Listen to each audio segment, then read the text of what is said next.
Moi rodzice byli tylko jedyny raz na moim występie i moja mama powiedziała, wiesz co, fajne to, naprawdę fajnie tańczysz, te stroje takie fajne, ale musisz się rozbierać?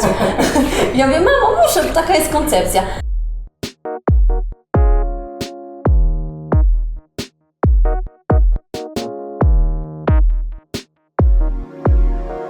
Jadę na spotkanie z Kasią Białą, którą możecie kojarzyć jako Red Juliet.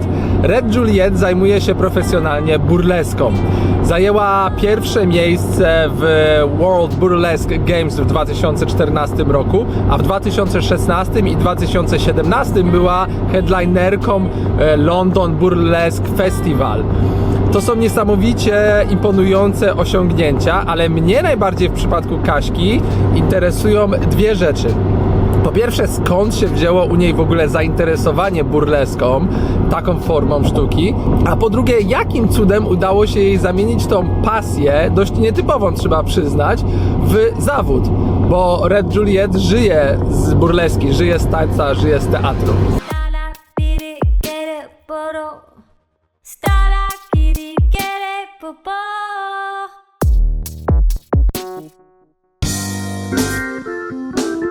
Nie miałam nigdy jakiegoś wstydu przed występowaniem. Wręcz ja jako dziecko zawsze występowałam, zawsze tańczyłam i to gdzieś się przez moje życie przeplatało i ciągnęło aż do tego momentu. Czyli co, taka realizacja trochę dziecinnego Troszkę tak. Znaczy z burleską jest to, że to jest bardzo fajne, że mamy dowolność i wolność tego, co przedstawimy i jak to zrobimy. A więc te wszystkie jakby moje dziecięce marzenia, kiedy wiadomo, chcę się być tym, chcę się być tamtym, chcę się być, nie wiem, Kleopatrą, chcę się być baletnicą i wszystkimi postaciami naraz, co jest w życiu normalnie niemożliwe, tak naprawdę w burlesce można to sobie realizować. To jest takie troszeczkę spełnianie tych pojedynczych marzeń, że zawsze chciałam zrobić to, zawsze chciałam zrobić to i bycie artystką burleski daje tą możliwość, że ja mogę w każdym numerze być zupełnie inną osobą.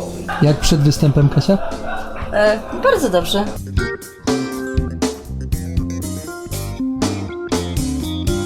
W burlesce staramy się Wam opowiedzieć pewną historię, staramy się Was zabawić. Wykorzystujemy oczywiście elementy striptizu, ale burleska to nie jest tylko striptiz. Zapamiętajcie to sobie, ale cycki też będą i nie tylko cycki, będą też pupy. Z tego co mówisz i z tego co wiem o tym jak pracujesz, na przykład twoje wyjazdy na 800 km, żeby zrobić występ, a później powrót na kolejne 800 km, żeby zrobić drugi występ, to brzmi trochę jak ciężka robota. Czasami jest tak, że po prostu nie ma czasu, bo trzeba już wracać, bo następnego dnia coś jest. Ty mówisz o tym wyjeździe słynnym do Pragi, kiedy 10 godzin w jedną stronę, po to, żeby wystąpić i następnego dnia rano 10 godzin w drugą stronę, bo miałam wieczór panieński tego samego dnia wieczorem. A więc to jest tak, no czasami rzeczywiście tak jest, że wsiada się na przykład w samolot i jednego dnia, tego samego dnia wieczorem się występuje, drugiego dnia rano z powrotem powrót, bo po coś tam trzeba wrócić. Ale to jest standard czy wyjątki? Znaczy ja wiem, czy w sumie to chyba trochę standard. Jak przekuć coś, co na początku, jak rozumiem, było hobby i fascynacją, w regularną pracę? To jest bardzo ciężko, bo ja kiedy zaczynałam burleskę, ja jeszcze byłam instruktorką tańca taką pełnoetatową, że pracowałam 5 dni w tygodniu po kilka godzin i rzeczywiście było to ciężko połączyć. Dlatego w pewnym momencie, kiedy już zaczęłam z burleski wyciągać tyle pieniędzy, ile mnie mniej więcej satysfakcjonowało, bo to nie jest tak, że to satysfakcjonuje do końca, zaraz powiem dlaczego, to ja stwierdziłam, że tylko się tym zajmę jakby, bo to no po prostu nie można jakby robić 3 rzeczy naraz, 3 stron za ogon łapać. Lepiej robić jedną rzecz i być w tym naprawdę dobrym. A więc pierwsza podstawowa rzecz to jest to właśnie, żeby dbać o jakość.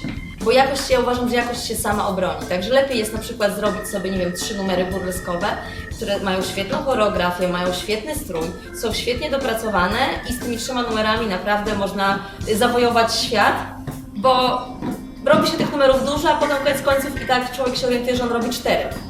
A resztę to tam od czasu do czasu. Tak naprawdę ma 4 takie, które ludzie uwielbiają, bo rzeczywiście zostało w to włożone i praca, i serce, i czas i tak naprawdę na tych numerach się bazuje. Można z tego wyżyć, ale to w ogóle obalmy ten mit, że my się kąpiemy w szampanie, jemy kawior na śniadanie. Nie, to absolutnie w ogóle nie jest tak. Da się z tego wyżyć, ale naprawdę bez ekscesów. Bo tak naprawdę wszystkie pieniądze prawie się ładuje w kostiumy. To naprawdę są duże pieniądze i o ile na początku te kostiumy może nie są takie kosztowne, to później jak się jeździ za granicę, kiedy się porównuje swoje kostiumy z tamtymi kostiumami, gdzie tam ludzie mają dużo więcej pieniędzy, dużo więcej możliwości, to jest takie, dla mnie to był szok trochę kulturowy, kiedy to pierwszy raz zobaczyłam i prawda jest taka, że jak zaczynasz już swoje kostiumy trochę podrasowywać, to już potem nie ma tańszych, to później już wszystko jakby idzie tylko w górę i tylko rośnie. Druga sprawa też na podróże. Ponieważ często jest tak, że żeby dojechać na festiwal nie dostajesz zwrotu pieniędzy za dojazd. Możesz dostać tam zakwaterowanie, możesz dostać wyżywienie czasami. Oczywiście dostajesz pieniądze za występ, ale tak naprawdę nie masz tego zwrotu za przelot. A więc czasami się jedzie na festiwal, żeby zarobić, ale bardzo często się jedzie po prostu, no, żeby poznać ludzi, żeby zobaczyć, co się dzieje obecnie w środowisku europejskim czy światowym burleskowym. I tak naprawdę wyjeżdża się dosłownie z groszami, albo nawet wychodzi się na zero.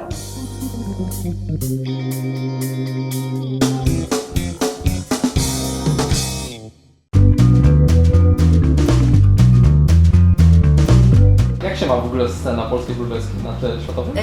Dobrze się ma. Ja myślę, nas jest bardzo niewiele. Naprawdę takich performerek występujących regularnie można policzyć na palcach dwóch dłoni. Ale myślę, że dobrze.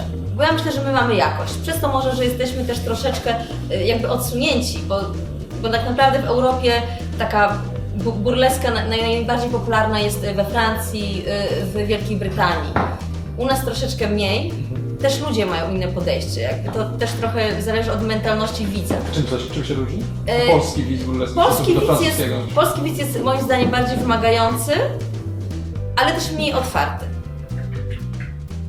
Że u nas ludzie bardzo, ale to jest nasza cecha narodowa, ja myślę, że my od innych wymagamy po prostu jak najwięcej i jesteśmy bardzo krytyczni.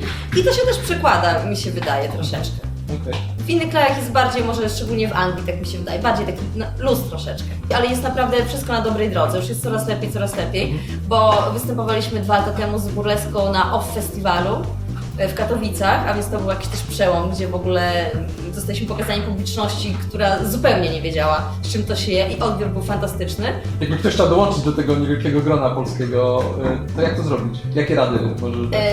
Rady. Najlepiej trzeba sobie w domu przygotować już jakby gotową swoją personę sceniczną i przynajmniej jeden gotowy numer, pomysł chociaż na numer.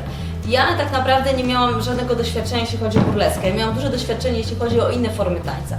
A więc ja zaczerpałam sobie troszeczkę, a to jakiś krok stamtąd, a to głównie z Broadway Jazzu, ponieważ ja tańczyłam Broadway Jazz przede wszystkim. Na początku trzeba być bardzo konkretnym. Trzeba wiedzieć po prostu, po co się jest i wiedzieć, co się chce.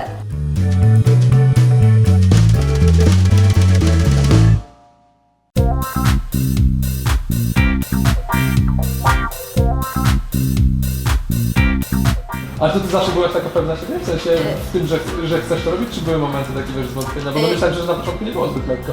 No na początku było strasznie. Ja miałam tak naprawdę jeden miałam tylko moment takiego zwątpienia totalnego. To miałam po 2 latach zajmowania się burleską, kiedy rzeczywiście wkładałam w to dosyć dużo mojego czasu, dużo pieniędzy i energii w ogóle też mojej. I jakby to się nie zwracało w taki sposób, jak ja bym chciała. I pojechałam wtedy na festiwal do Londynu, to był konkurs World Burlesque Games. Pamiętam, jak stałam na tym backstage'u i tam byli ci wszyscy performerzy z różnych krajów i przede mną albo za mną, nie pamiętam, czy ona była przede mną, czy następna osoba po mnie, była dziewczyna z Belgii, która miała po prostu strój cały Swarowskim. I ja to zobaczyłam i ten mój strój, i ja mówię, Boże kochany, jaki wstyd, przyjechała z biednej Polski w nieukształtowanym stroju. I ja w ogóle nie przypuszczałam, że ja mogę to wygrać. Dla mnie to było w ogóle fajnie, że ja tam jestem i w ogóle...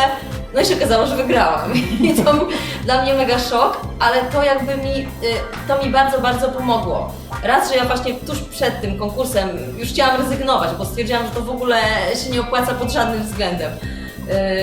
Ale ten konkurs mi uświadomił, że jednak ktoś to docenia, że jednak ludzie chcą to oglądać i też wtedy zaczęłam być zapraszana na festiwale zagraniczne. Już nie było tak, że ja musiałam do kogoś pisać, tylko że ludzie do mnie pisali, że słuchaj, chcielibyśmy, żebyś wystąpiła i tak dalej, i tak dalej. I to już gdzieś tam poszło w świat. Generalnie chodzi o to, żeby zostać zauważonym przez odpowiednie osoby. Ja uważam, że jak ktoś jest dobry, to zostanie zauważony, prędzej czy później. Czego się życzy w koncercie burleskowej? Zgubienia pasties. Okay.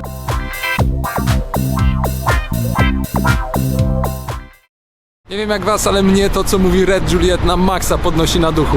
Jasne, nie jest lekko, nigdy nie jest lekko. Jasne, trzeba włożyć dużo pracy w to, co się kocha, ale można spokojnie zamienić swoją pasję, czy hobby, czy marzenie z dzieciństwa w pracę i żyć z tego. No czy to nie jest rewelacyjne?